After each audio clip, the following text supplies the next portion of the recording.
Hello friends, स्वागत है आपका अपने YouTube चैनल कैलकुलेशन अड्डा में। और मैं खासकर स्वागत करना चाहता हूं आज पहली वीडियो में 9th क्लास की। बहुत बहुत माफ़ी चाहूँगा कि मैं वीडियोस पहले अपलोड नहीं कर सका, पर अब आपके लिए रेगुलरिटी में वीडियोस लाने की कोशिश करूँगा। जो बच्चे इच्छुक हैं RD शर्मा करने के, फ्री ऑफ कॉस्ट वीडियो मिलेंगी, बेहतरीन क्वेश्चन सर्व करूँगा और कोशिश करूँगा कि आप लोग भी मेरे साथ प्रैक्टिस में जुड़ सकें। मैं चैप्टर स्टार्ट करने जा रहा हूं आज स्टार्टिंग से ही, ज्योमेट्री वाला पोर्शन। और ज्योमेट्री में मैं अभी यूक्लिड ज्योमेट्री ना करके, क्योंकि वो बेसिक है, आप उसे पढ़ लोगे, मैं डायरेक्ट आपको लाइंस एंड एंगल्स से लेके चलूंगा और पूरी ज्योमेट्री कवर कराने वाला हूं। फाइन, क्योंकि मेरा मानना है ज्योमेट्री ही इसका बेस्ट पोर्शन है।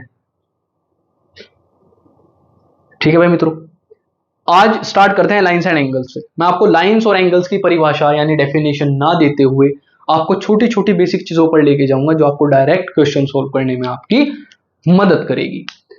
भाई ये चैप्टर स्टार्ट होता है ऐसे, रेल की पटरी नुमा दो लाइन जा रही हैं और कोई एक भाई साहब आके उसके ऊपर एक डंडा रख दे।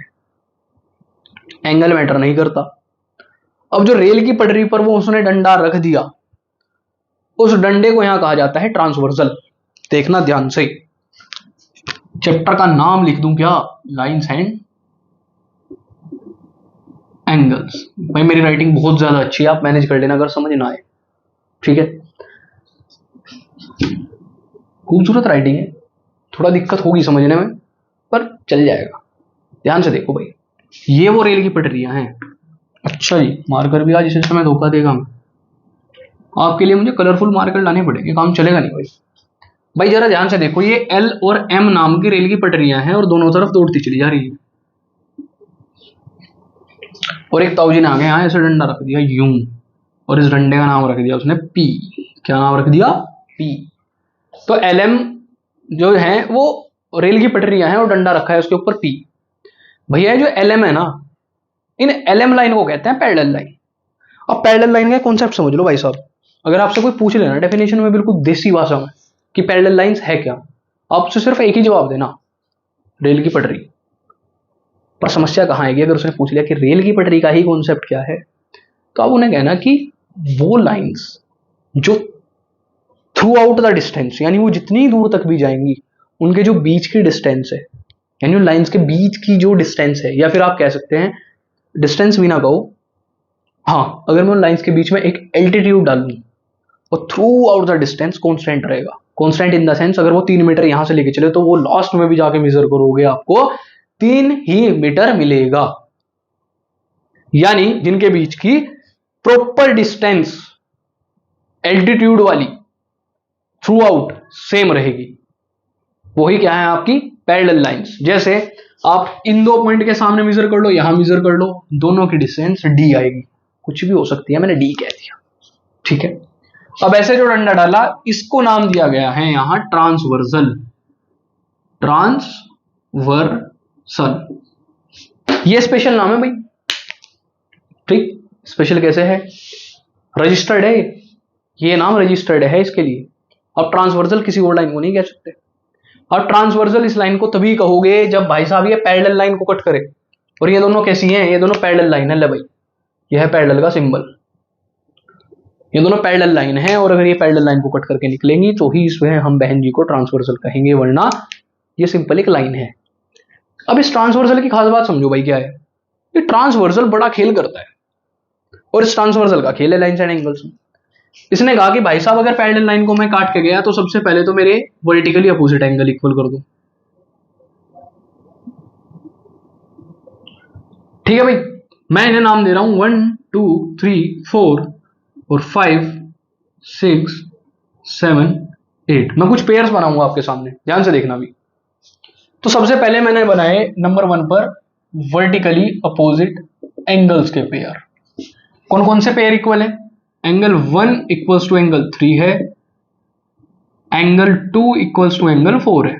नीचे की तरफ देखना भाई, एंगल 5 इक्वल्स टू एंगल 7 है, और एंगल 6 इक्वल्स टू एंगल 8 है। कोई समस्या भाई? थोड़ी सी, एक सेकेंड मित्रों। अरे ठीक है भाई, ये पेयर जो है ये इक्वल है वर्टिकली अपोजिट एंगल के। पर भाई यहां सिर्फ वर्टिकल अपोजिट एंगल पर ही बात खत्म नहीं होगी। आप अगर ध्यान से ऑब्जर्व करें, बहुत ही ध्यान से, तो आपको एक चीज पता लगेगी कि यार ये जो एंगल है ये बिल्कुल इस लाइन पे इसकी ही तरह रखा है। यानी अगर ये दोनों लाइन एक जैसी हैं और ये लाइन काट के जा रही है, यार ये और ये एंगल में मुझे कुछ लग रहा है कि कुछ बात है। तो आप ध्यान से समझना, जैसे आपके यहाँ अगर स्कूल में 3 रो वाली सीटिंग है, यानी एक बेंच यहाँ पड़ी है, एक यहाँ पड़ी है, एक यहाँ पड़ी है, और हर एक उस पर 3-3 बच्चे बैठते हैं। तो इस लाइन में जो बच्चा लेफ्ट कॉर्नर में है, इस लाइन में जो बच्चा लेफ्ट कॉर्नर में है, और थर्ड वाली में जो बच्चा लेफ्ट कॉर्नर में है, वो तीनों एक दूसरे के करस्पॉन्डिंग बैठे हैं। यानी ये वाला जो एंगल इस लाइन पे है ऊपर की तरफ, इस लाइन के साथ बनाया उसने, इसी लाइन के साथ जो इसने एंगल बनाया, ये दोनों एंगल भी इक्वल होंगे। और इसका कारण सिर्फ एक है, वो है करस्पॉन्डिंग एंगल्स। करस्पॉन्डिंग एंगल्स, ध्यान से समझना भाई से जरा एक बार। ये कह रहा है कि करस्पॉन्डिंग एंगल कौन कौन से हैं। एंगल 1 इक्वल्स टू एंगल 5 आएगा, एंगल 2 इक्वल्स टू एंगल 6 आएगा, एंगल 4 इक्वल्स टू एंगल 8 आएगा, और एंगल 3 इक्वल्स टू एंगल 7 आएगा। ये इसके करस्पॉन्डिंग, ये इसके, ये वाला इसके, और ये वाला इसके। अब भैया करस्पॉन्डिंग का केस खत्म होती है, एक और केस जनरेट हुआ। वो केस कह रहा है कि भाई मुझे तो ये वाला एंगल और ये वाला एंगल, ये वाला एंगल और ये वाला एंगल, इसमें भी कुछ फर्क लग रहा है। इन्हें नाम दिया गया अल्टरनेटिव इंटीरियर एंगल्स। अल्टरनेटिव क्योंकि ये क्या है, अंदर की तरफ है, ये भी अंदर है, ये भी अंदर है। अल्टरनेटिव इंटीरियर एंगल्स, ध्यान से देखना भाई। एंगल 2 एंगल 8 के इक्वल है, और एंगल 3 एंगल 5 के इक्वल है। ये अल्टरनेटिव इंटीरियर एंगल के पेयर है। पर भैया अगर मैं बाहर से बात करूं, ये वाला जो है, क्या ये वाला इसके इक्वल नहीं हुआ एंगल 1 एंगल 7 के? उसका रीजन है अल्टरनेटिव हैं पर एक्सटीरियर हैं। भाई इसका अल्टरनेटिव कौन है? ये भाई बात समझ। तो अल्टरनेटिव एक्सटीरियर एंगल्स। नंबर 4 में लिख देता हूं, अल्टरनेटिव एक्सटीरियर एंगल्स, AEA में कौन कौन से हैं भाई? एंगल 1 भाई साहब ने कहा जी मैं एंगल 7 के पास जाऊंगा, और एंगल 4 ने कहा मैं एंगल 6 के पास जाऊंगा। अब एक चीज हमेशा याद रखना भाई, मैं बहुत ही एक क्रीम चीज बताने वाला हूं आपके चैप्टर की। ये जो 2 और 5 और 3 और 8 एंगल है ना, इन्हें कहा जाता है angle on the same side of transversal. Angle on the same side of transversal, transversal के एक ही साइड में जो दो एंगल आ रहे हैं अंदर की तरफ, उन्हें कहा जाएगा angle on the same side of transversal. और हमेशा याद रखना, अगर लाइन पैरेलल हैं तो angle on the same side of transversal, इन्हें को इंटीरियर एंगल्स भी कहते हैं, को इंटीरियर एंगल्स। भैया इन को इंटीरियर एंगल का सम हमेशा 180 होगा इफ लाइन आर पैरेलल। ध्यान से समझना भाई, मैं लिख रहा हूं यहां को इंटीरियर एंगल्स, या फिर आप याद रखना इसे angle on the same side of transversal. और ये मेरा 5वां पेयर है भाई, ध्यान से देखना। Angle 2 plus angle 5, angle 2 plus angle 5 हमेशा 180 देगा, और उसी तरीके से एंगल 3 प्लस एंगल 8 भी हमेशा 180 डिग्री देगा। ध्यान समझना भाई से। अगर लाइन पैरेलल है, if the lines are parallel, तो ये हमेशा 180 का सम देगा। और कभी अगर को इंटीरियर एंगल्स गलती से इक्वल आ जाएं तो वो दोनों लाइन पैरेलल हैं। आपने कंडीशन पढ़ी होगी वाइस वर्सा। तो भाई अगर ये 180 दे रहे हैं तो ये दोनों लाइन पैरेलल है, और अगर ये दोनों लाइन पैरेलल है तो ये 180 ही होगा, इसे कोई रोक नहीं पाएगा। तो ये क्या है मेरी angle on the same side of transversal. ये आप सबने पढ़ा है, दिस इज लीनियर पेयर। ये क्या होता है भाई? एक ही लाइन पे जो एंगल होते हैं हमारे, उन्हें हम बोलते हैं लीनियर पेयर। यानी एक लाइन पे अगर कोई रे खड़ी कर दूं तो जो दोनों तरफ वाले एंगल होंगे वो हमेशा कितना देंगे? 180 डिग्री देंगे। तो भाई एक बार इसका स्क्रीनशॉट लें, इसे आराम से तबीयत के साथ लिखें, और फिर हम आपको कोई नई चीज बताते हैं।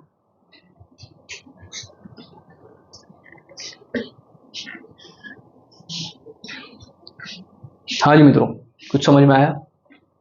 तो मैं आपको एक चीज से इतला कर देना चाहता हूं कि भैया लाइन्स एंड एंगल्स बहुत ही इंपॉर्टेंट चैप्टर है। एनसीईआरटी बनाने वालों ने या फिर मैथमेटिक्स ही बनाने वालों ने बहुत सोच समझ के चीजें रखी हैं।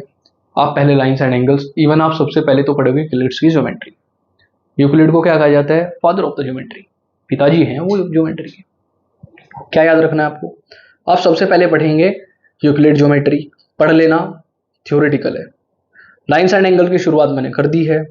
इसके बाद इसी पे डिपेंड करेगा ट्राइंगल चैप्टर, ट्राइंगल चैप्टर पे डिपेंड करेगा क्वाड्रिलेटरल, क्वाड्रिलेटरल पे कहीं कहीं डिपेंड करता है सर्कल।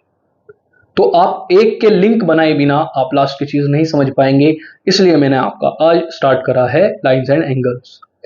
तो आज के लिए इतना ही रखते हैं, मिलते हैं अपनी नेक्स्ट वीडियो में। अब सिर्फ करेंगे questions, not of NCERT but of R D Sharma. R D Sharma आपकी रेडी है, कल से आपको क्वेश्चन परोसने शुरू हो जाएंगे। तब तक आप इस इंट्रोडक्टरी वीडियो के साथ मजे लें। Thank you so much, bye bye.